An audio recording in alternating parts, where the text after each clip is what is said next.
Je viens vous présenter un logiciel qui s'appelle iMotion et que nous avons développé.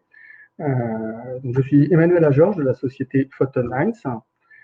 Et la société Photonines, c'est une société française qui représente maintenant un groupe, puisqu'il y a une filiale en Angleterre, une filiale en Espagne. Et moi, je suis au sein de SFT, qui est une partie, c'est une sorte de bureau de R&D. C'est pas une sorte, c'est un bureau de R&D. Photonines couvre plusieurs secteurs en tant que distributeur de produits dans le domaine de la photonique. Mais c'est aussi un créateur de produits d'imagerie. Elle couvre 4 grands marchés qui sont la recherche, donc tous les laboratoires de recherche français, CNRS, INRAE, vous les connaissez certainement. Elle a une offre de matériel dans le domaine de l'industrie. Elle a aussi une offre de matériel dans le domaine du forensic, ainsi que dans le domaine du télécom fibre. Le fil conducteur de l'ensemble de ces produits est la photonique. Je vais vous présenter un produit que nous, chez SFT, nous avons développé et qui est revendu par Photonines. Il s'agit du logiciel iMotion. Ce logiciel iMotion, nous avons commencé à le mettre au point en 2011 et il présente donc un certain nombre de fonctionnalités telles que l'acquisition de vidéos à partir de caméras, quelle que soit la marque ou la référence de la caméra et le nombre de caméras. On ne représente quand même pas toutes les marques, on n'a pas intégré toutes les marques du monde, quand même, pas à ce jour. Mais en plus, il permet la gestion de périphériques complémentaires à la prise d'image, ce que je vais vous montrer un petit peu plus loin, ainsi que le traitement d'image, que ce soit en post-traitement ou en temps réel. Alors, c'est un début d'approche. On n'a pas de bibliothèque de fonctions, mais on permet à l'utilisateur de pouvoir aller vers ça et l'aider aussi à aller plus vite. Le logiciel iMotion a cette interface-là. Alors, une première interface pour les vues temps réel, avec 3 grandes zones. Une première zone où on peut sélectionner sa caméra ou ses caméras, en fait, sa caméra parmi les caméras qui sont connectées. On peut, dans la zone 2, paramétrer les caméras, alors avec un certain nombre de paramètres standards, tels que la résolution, le nombre d'images par seconde, le mode de fonctionnement en cadence libre ou en cadence imposée par une fréquence externe. Et on peut aussi régler l'exposition des caméras. En gros, une fois qu'on a fait ça, on a fait déjà beaucoup de choses. Et puis, on a un certain nombre de paramètres avancés qui sont accessibles par le petit trou denté qui se trouve en bas, en fonction des caméras. Ils peuvent être totalement différents en fonction des caméras. Et la troisième bande nous permet de paramétrer les durées et les modes d'acquisition. Pour faire une acquisition, nous proposons aussi plusieurs outils pour aider à la prise d'image, tels que l'arrêt sur image, la possibilité de faire un zoom sur l'image pour améliorer sa mise au point, tels que des curseurs de type grille ou croix pour améliorer son cadrage, ainsi que des statistiques sur les images diverses et variées, comme la valeur moyenne des niveaux de grille, des histogrammes, la valeur de niveau de grille sur une ligne ou la valeur des niveaux de grille sur une croix, ainsi qu'une représentation en carte de hauteur des niveaux de grille. Tout ça se permet d'optimiser finalement son éclairage, en tout cas sa luminosité globale dans l'image. Et nous avons aussi un certain nombre d'outils d'affichage des niveaux de grille. Luminosité, contraste, gamma, étirement d'histogramme, balance des blancs. Des choses, somme toute, relativement traditionnelles. Bien entendu, une fois que la caméra est paramétrée, eh bien, on va lancer une acquisition. Et à l'issue de l'acquisition, on a une autre vue qui permet de faire la relecture du film acquis, du ou des films acquis. Donc, dans la partie 1, on va pouvoir sélectionner un des films ou plusieurs films. Il peut y avoir plusieurs films qui s'affichent à l'écran. et qui vont dérouler ensemble. On peut aussi modifier un certain nombre de propriétés de séquences en termes de paramètres d'affichage, avoir lissé ou pas les pixels, changer l'opacité d'une fenêtre, les ordonner un peu différemment. On peut aussi rajouter des commentaires, faire un zoom, recaler temporellement les films entre eux, afficher aussi des images hyperspectrales. On peut afficher un hypercube. Et puis, on peut aussi appliquer des greffons qui vont agir sur l'image. On reviendra sur ça un petit peu plus tard. Et dans la partie 3, eh bien, nous avons toutes les options de relecture traditionnelles, lecture, avance rapide, retour rapide, déplacement dans le film de lecture, mise de marqueurs, enfin, des choses aussi assez traditionnelles. Une fois que le film est réalisé, que l'on l'a revu, bien entendu, on souhaite le sauvegarder ou l'exporter. Donc, nous proposons un nombre relativement élevé de formats de sauvegarde. Nous avons nos propres formats de sauvegarde propriétaires, mais nous proposons des formats de sauvegarde .mov, .vi pour les films et différents formats de sauvegarde en images, que ce soit en image 8 bits comme en image 16 bits ou 32 bits. Le logiciel gère de 8 à 32 bits, sans souci. Il y a encore de nombreuses fonctionnalités que je ne détaillerai pas plus que ça dans cette présentation, mais que vous pouvez visualiser là. Bien entendu, on peut sauvegarder les configurations, on peut planifier les enregistrements, on peut regarder, avoir une vue rapide sur un téléphone qui serait sur le même réseau. On peut rediffuser de façon cyclique à ralenti, on peut rajouter une webcam, on peut avoir une diffusion directe en H264, on peut gérer les entrées-sorties qui sont propres à chaque type de caméra. On peut gérer aussi les ventilateurs des caméras quand elles en ont, les éteindre ou les allumer, gérer la température des capteurs quand les capteurs peuvent être gérés en température, appliquer des corrections sur les images, FPN NUC, donc une correction de non-uniformité, corriger les pixels défectueux, faire des tests de performance d'écriture des disques, puisque là, nous, on enregistre bien souvent directement en disque. On peut aussi récupérer des données en cas de crash PC, rencoder les séquences et faire des snapshots qui sont très utiles pour les rapports. Donc, le logiciel est tout à fait adapté pour prendre en main un flux caméra. On l'a vraiment dédié à ça. Et nous avons aussi intégré déjà de nombreuses caméras qui sont compatibles avec le logiciel. Des caméras avec les nôtres, parce que nous en faisons aussi, mais des caméras Microtron sont des caméras rapides, allemandes, plutôt industrielles, mais aussi à mémoire embarquée, PCO, caméras scientifiques, Vision Research, sont des caméras rapides, très rapides même. Basler, IDS, Light Vision, Imaging Source, on a des petites caméras industrielles, USB 3, Ethernet, Coax Express. First Light, c'est une société française qui a intégré leur caméra infrarouge.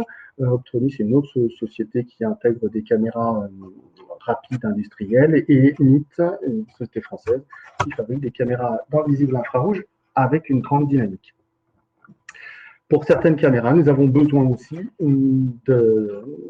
d'intégrer des cartes d'acquisition d'images. Donc, à ce jour, 4 cartes d'acquisition d'images ont été intégrées et donc sont compatibles avec notre logiciel.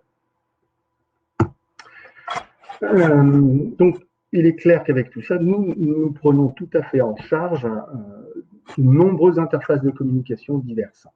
L'USB 2, le gigabit Ethernet, l'USB 3, le Camera Link, le 10 gigabit, le Camera Link HS, le Coax Express, qui avant existait en 6 GHz par ligne, maintenant qui est passé en 12 GHz par ligne.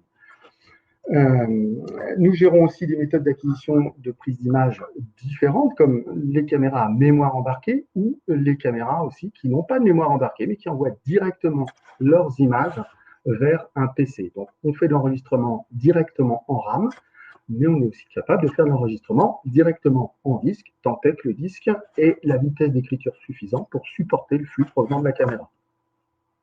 Finalement, quand on est dans une marque de caméra, dès qu'une référence est intégrée, toutes les autres références ayant la même interface sont compatibles. Et en fait, à ce jour, on peut compter à peu près plus de 350 références, certainement un peu plus, compatibles avec notre logiciel. Alors voilà, par exemple, des configurations multicaméras. On a déjà testé 2 caméras, 4 caméras, 6 caméras, 8 caméras.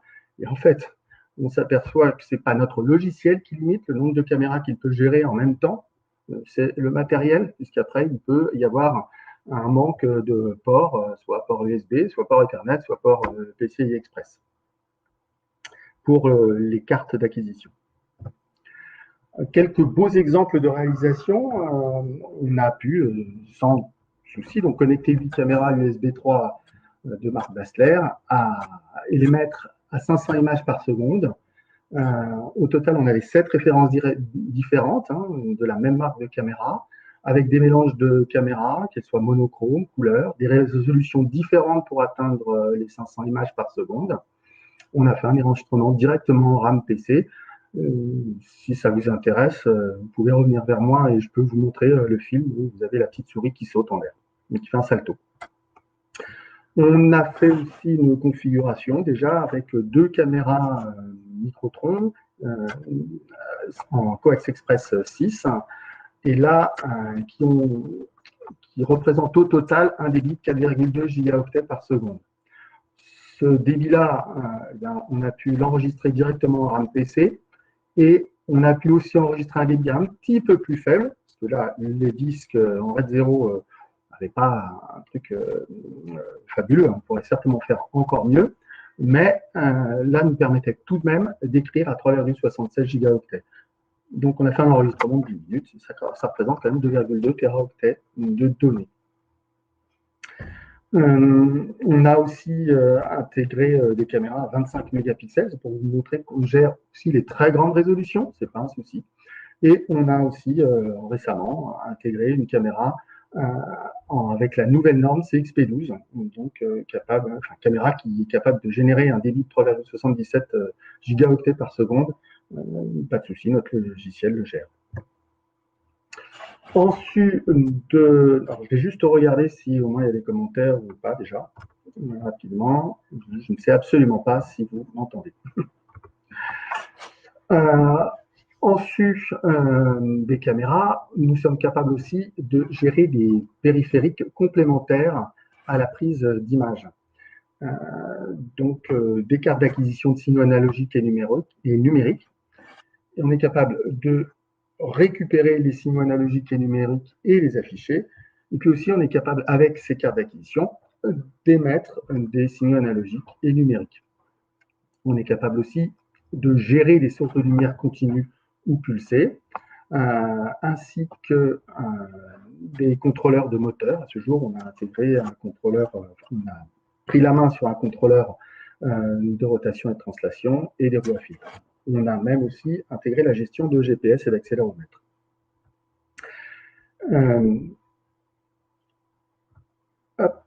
Je reviens en arrière.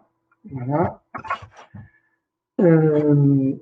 Alors, par exemple, ici, ça vous montre assez rapidement ce que ça donne, une intégration de carte d'acquisition. On a réalisé une fenêtre de paramétrage. On est compatible avec différents formats de cartes. Et on a une IHM pour montrer les résultats et entre autres la courbe. Et après, on peut caler les images et les signes. On a donc rendu compatible notre logiciel avec les lasers Cavitar, qui sont des lasers pulsés haute fréquence à 810 ou 640 nanomètres pour l'image de haute cadence. Et on a créé une interface et de fait, dans le même logiciel, on peut paramétrer le laser et la caméra. Et surtout, un truc assez pratique, sans sortir du logiciel, on peut démarrer laser et acquisition par un seul bouton. On a donc pris aussi la main sur, comme je le disais, des platines de rotation. C'est les Connex AGP de Newport. On a une interface de paramétrage qui va venir contrôler, enfin, qui va venir gérer les déplacements souhaités pour la platine de rotation. On a aussi pris en main des roues à filtre. Et pareil, on a une interface de paramétrage pour décider comment la roue à filtre va tourner. Bien entendu, le contrôle d'autres matériels est aussi possible. Voilà un exemple d'un ensemble de périphériques contrôlés par notre logiciel A-Motion.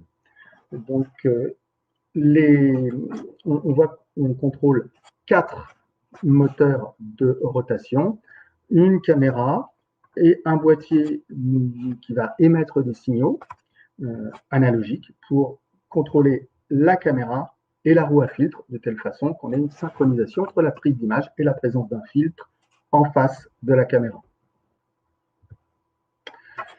Mais ce n'est pas tout. Dans ce logiciel, on a aussi un certain nombre d'outils de traitement d'image, en post-traitement ou en temps réel. Donc, il y a trois grandes catégories. Les outils graphiques, ça c'est assez basique. Le tracking automatique, c'est déjà plus évolué. Et les greffons, qui permettent d'appliquer des traitements directement sur les images. Donc, les outils graphiques, ça permet de rajouter sur les images d'un film des objets divers et variés, des rectangles, des cercles, des lignes, du texte, des marqueurs pour faire du tracking manuel, des os reliés de marqueurs en fait, des angles, quand on a relié deux marqueurs à une barre et on peut faire des angles entre les différentes barres, on en a plusieurs. On peut rajouter des images, ça permet de rajouter des logos, bêtement, ainsi que des films.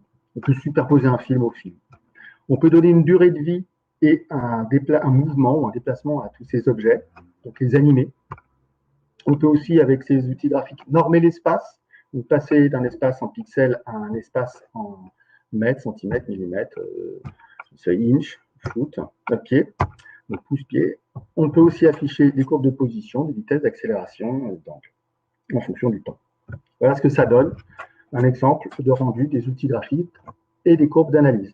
Donc, on voit sur la gauche une image sur laquelle on a mis du texte, rajouté des marqueurs, rajouté des objets, un cercle en l'occurrence.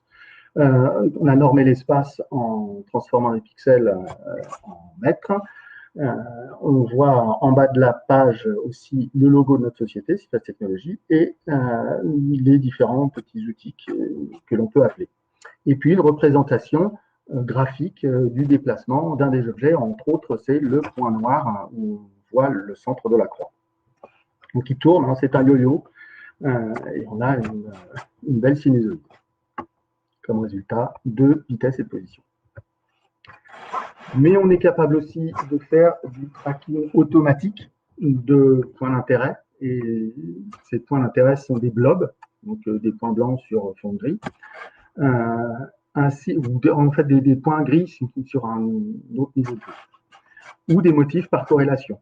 Et une fois qu'on suit de façon automatique ces points, eh bien, on peut à nouveau avoir des graphiques représentant le mouvement de ces points. C'est un système simple. Il existe certainement sur le marché des choses beaucoup plus évoluées. Nous n'avons pas essayé d'aller vers ça, mais déjà, c'est un premier niveau qui est disponible et qui permet de faire beaucoup de choses. Puis viennent ensuite les greffons qui permettent d'effectuer localement certains traitements d'image non standards. Non standards, en fait, on les appelle israélites, là, pour le coup. Alors, soit sur le flux de données temps réel, il y a suivant deux catégories, soit sur un filtre de frame en direct, et les traitements vont avoir comme effet de laisser passer ou non certaines frames émises par la caméra.